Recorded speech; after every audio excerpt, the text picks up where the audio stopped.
आपकी. So today we are going to begin with the lesson number 4, that is the keyboard and its functions. So let's begin. In this chapter we are going to study about alphabet keys, number keys and the special keys. So a keyboard is one of the main part of a computer. Keyboard का एक main part है हमारे computer का. It is mainly used to give input onto a computer. किस लिए mainly use होता है? Input देने के लिए कंप्यूटर की. हमें कोई भी टेक्स्ट टाइप करना है हमारे कंप्यूटर में.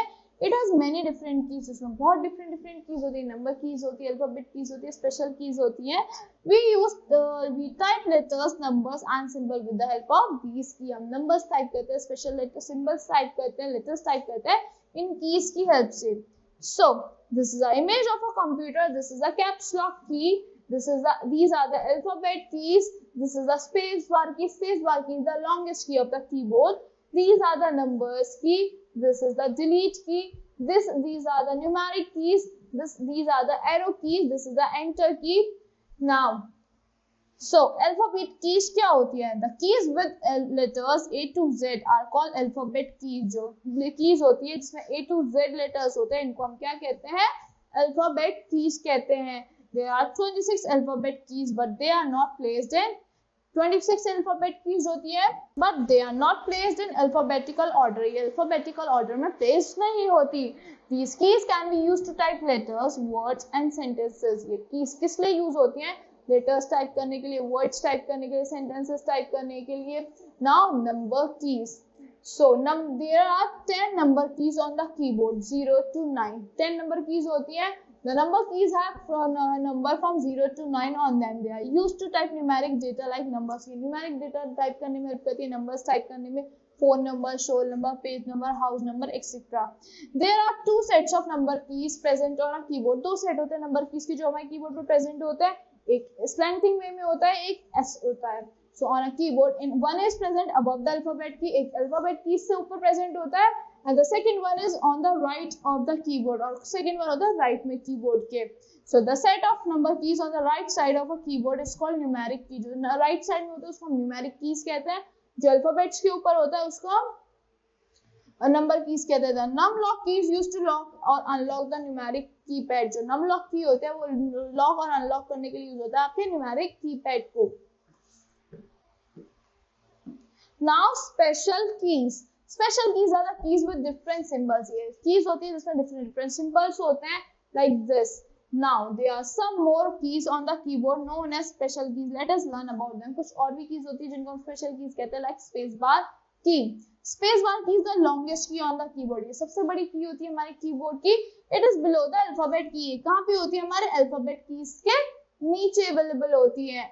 It is used to give space between two words or number. ये किस लिए यूज होते हैं? स्पेस देने के लिए दो वर्ड्स और नंबर्स के बीच में. Now next one special key is caps lock key. The caps lock key is used to type text in capital letter. ये text type करने के लिए यूज होती है capital letter में. This key is pressed once to type and type in capital letter. इसको एक बार press करना होता है, लाइट ऑन हो जाती है capital letter पर टाइप करने के लिए. When the key is pressed again, then the small letters can be typed. जब की को फिर से प्रेस करते होते हो आप small letters फिर टाइप होने लगते हैं. Now enter key.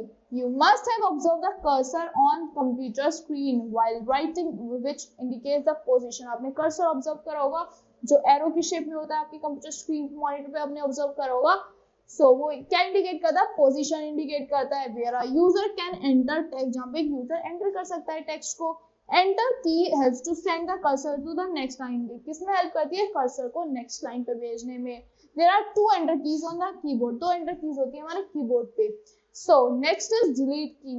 In a sentence, if there is mistake on the right side of the cursor, अगर कोई sentence में आपकी mistake है right side में cursor के, then it can be erased or removed using the delete key. वो किस लिए वो erase कर देता है? क्या यूज करके राइट साइड से इरेज करना स्टार्ट करता है डिलीट की हेल्प से. Now next is arrow keys. The arrow keys are used to move the cursor on the screen. किस लिए यूज होती है? कर्सर को मूव करने के लिए स्क्रीन पे. There are 4 arrow keys which are used to move the cursor. 4 arrow keys होती है. These are the arrow keys जो कर्सर को मूव करने में हेल्प करती है in 4 direction, in different direction. So they are also known as cursor control key. इनको cursor control की भी कहते हैं. You can move the cursor right or forward, left or back. आप कर्सर को right या forward मूव कर सकते हो, left या back मूव कर सकते हो, up down भी मूव कर सकते हो एरो कीज को यूज करके. Up arrow keys move the cursor up, जो अप एरो की है वो कर्सर को ऊपर ले जाती है। डाउन एरो की मूव द कर्सर डाउन, जो डाउन वाली है डाउन ले जाती है। लेफ्ट एरो की move the cursor left, left वाली लेफ्ट में ले जाती है कर्सर को, राइट वाली राइट में ले जाती है कर्सर को। नाउ बैकस्पेस की, the backspace key is used to remove or erase mistakes in text on the left side of the cursor। ये कर्सर के लेफ्ट साइड से इरेज करना स्टार्ट करती है और आपकी डिलीट की राइट साइड से स्टार्ट करती है। So that's all for this lesson. I hope you all like the explanation of this lesson. Thank you and have a great day.